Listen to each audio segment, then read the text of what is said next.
My name is Lamar, and I did chapter 10 um, to end the poverty traps.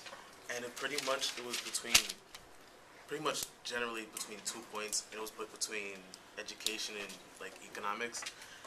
And it kind of goes from a domestic level to an international level, where he talks about like how the poor, when they get more money, they get taxed more, which brings out them back to poverty. And then how when they get more money, the social programs that help them progress get taken away from them, and then pretty much it's just like a temporary high, which will bring them back down. And also, when they're poor, they have no access to credit. When you have no credit, it's hard to invest for the future, and that was most like the problem that went on for most of the times. And so it was always temporary, and it never really lasted long enough. And also for about healthcare, they didn't have enough healthcare, and if you didn't have enough healthcare, pretty much people lived to be 30. And if your kids came out and by the time they were 15, their parents were pretty much dead, and they had nobody to really teach them how to grow a family or live in like society. And then from an educational standpoint, if they don't go to school and they don't learn how to pretty much sustain the economy, then nobody's going to teach them. It's not going to come out thin air.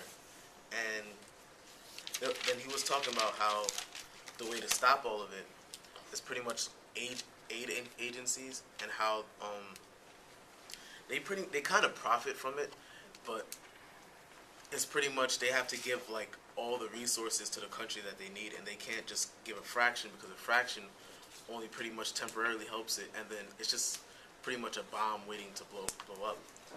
And he was talking about how food production can be increased, and it's not pretty much that hard. How diseases can be controlled, and as long as it's not widespread, it pretty much keeps everybody keep working. And he talks about how education could be expanded, and how we can send teachers and books and all that stuff. And if there's more people that's educated, there'll be more ideas, of the way to pretty much end the poverty trap. And he talks about how he has like a little graph. He talks about how temporary aid leads to the boost of productivity, which leads to rising and saving investments.